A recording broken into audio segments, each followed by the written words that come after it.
Welcome back to the channel, guys. Welcome back to another video.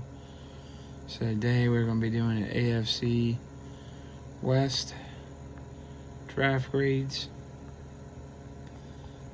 and then the AFC East to wrap this up. I'm trying to get my Gatorade here.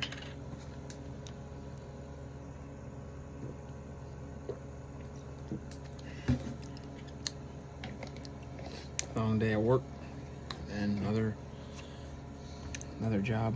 I'll come home doing this stuff. So let's pull it up here.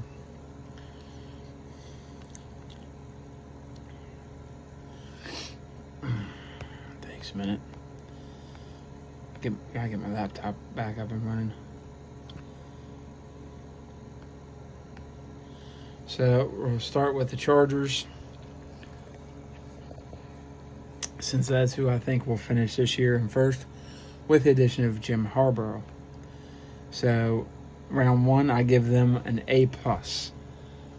They got Joe Alt, the best tackle in this draft besides Fashanu, the one out of Notre Dame. In my opinion, they're the top two, 1A, 1A+, whatever you want to rate them.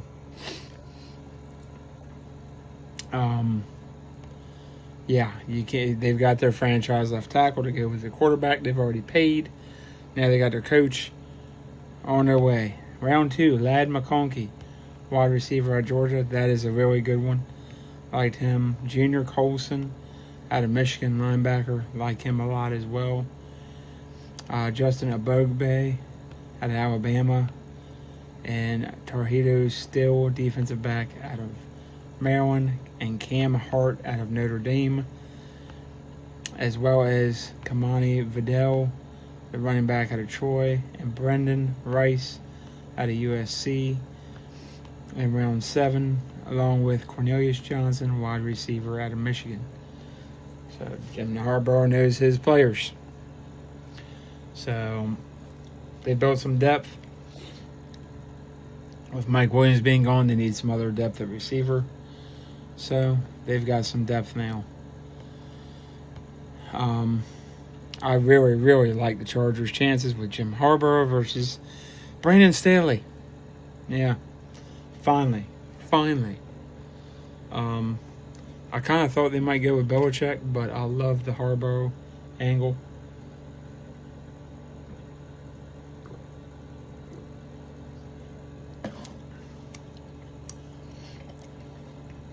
Let's just hope Justin Herbert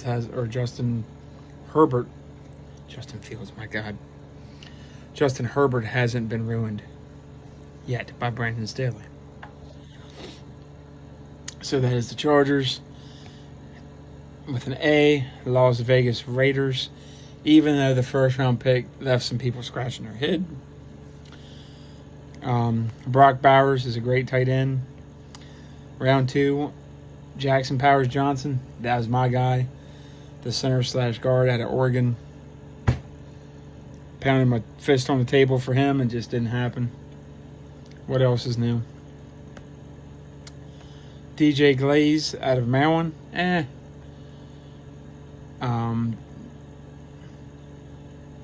DeCameron Richardson, cornerback. Not bad. Round 5, Tommy Eichenberg, linebacker out of Ohio State. That was a really good one. Dylan Laub, running back out of New Hampshire. And then 7th round, Trey Taylor, safety. And MJ Devonshire, cornerback out of Pittsburgh. Excuse me. I mean, you know, most of these guys are going to play. It's going to depend on the quarterback. You got Gardner Minshew. He's good for 5-6 wins. So, I mean, maybe you get your quarterback next year. And there's some good quarterbacks coming out. If Will Howard comes out and Tyler Van Dyke gets better in Wisconsin, as well as many others, Quinn Ewers, Shedeur Sanders, if he comes out next year, he might not come out. I don't know. He might, if he doesn't win a championship with his dad this year, he might stay another year. I mean, they're getting paid, so he doesn't have to come out now. It's not like in the old days where you better come out or you're in trouble. He can stay there his whole career if he wanted to and play with his dad until he wins a championship. I mean, that's up to him. and try to build his brand or build his legacy even better. Yeah. But the Raiders are going to be a little bit better. If Aiden O'Connell takes the next step and does really well, who knows? Because Gardner Minshew is not the answer. If he's the answer, I don't want to question. I'm sorry, he's a backup. He's good for 3 or 4 games, but a whole season, you're in trouble. If he's your quarterback, you're in trouble. And then you've got the Kansas City Chiefs. I give them an A. Some people gave them a B+. Some people gave them a C. Xavier Worthy is enough for an A for me. You give Patrick Mahomes not only a speedy guy, but a guy that can run routes. I'll take that with Patrick Mahomes and Andy Reid. Kingsley Suamatra, the tackle out of BYU, not bad, not one of my top-rated tackles. I think he'll be good, but how good, I don't know. But he's depth. You've got your starting tackles. It's depth. Jared Wiley, tight end at a TCU, another weapon. Got to start thinking about replacing Kelsey. Whether this is the guy or not, we will see. Big guy, so we'll see if he can start to develop to replace Kelsey, because Kelsey's getting up there. He's not the same Kelsey he was, but he's still good enough. Washington State defensive back Jaden Hicks, how he fell that far to the 4th round. I had him in the 2nd, 3rd round. That's a steal. Something medical or something. I don't know what it was. Hunter Norzid, offensive lineman out of Penn State.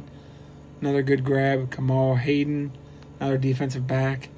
And C.J. Hansen, offensive lineman out of Holy Cross. You know they're either going to be on practice squad or they're going to be depth pieces. Every piece is going to have a purpose with this team, with Brett Veach and the incredible job him and his staff do, to Andy Reid, to Patrick Mahomes. If they fail, it's going to be because of them. It's not going to be because of the Chiefs organization. It's going to be because they just didn't want to succeed. So, I mean, if you can't go and be around a guy like Patrick Mahomes, Andy Reid, Brett Veach, and succeed, and all those guys, and especially a defensive coordinator, I don't know what to tell you. You're screwed. You might as well just get out of the NFL if you can't succeed with that group of guys. Denver Broncos last. I gave them a B-.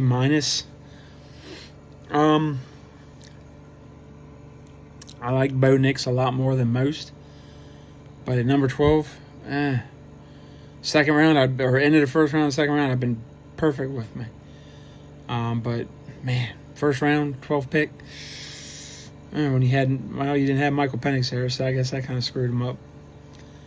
I don't know.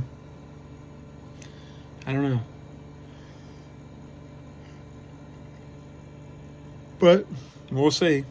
I like him a lot more than most. So, round 3, Jonah Ellis, that was a linebacker at Utah. I like him. Troy Franklin, loved him. Chris Abrams-Drain, cornerback out of Missouri. Aldrich Esteem, running back out of Notre Dame. Devon Vale, wide receiver out of Utah. And Nick Gargiulo, guard out of South Carolina. Sean Payton with that offense. Whether it's Stidham, whether it's Wilson, whether it's Nix, he's going to have that offense humming somehow. Russell Wilson was not the answer. Russell Wilson's not the answer in Pittsburgh. If Justin Fields doesn't succeed, they will be looking for a quarterback next year. Mark my words. Russell Wilson is not the answer. I just don't. He thought he struggled behind his offensive line. Pittsburgh's ain't much better. They got a left tackle. Besides that, they're in trouble. So, I don't know. If it wasn't for Mike Tomlin, Pittsburgh would have been out of the playoffs the last few years, and they'd have been looking for a new coach and everything. Mike Tomlin's the only thing been holding that organization together. But Russell Wilson, I don't think that's going to help Tomlin. I think that could be the downfall of Tomlin, hooking his hat to Russell Wilson, unless it's an actual competition and Fields actually is able to win it. Fields might be able to save and revive his career. Fields much better upside. Wilson is cooked. Stop letting him cook. He's cooked. Anyway, guys, that's my thoughts and all. Let me know what you think in the comments down below. Like, subscribe, comment, share, hit notifications, all that good stuff. Once we hit 100 subscribers, we'll be doing a free giveaway. So remember that, guys. Love y'all. Catch you on the next one.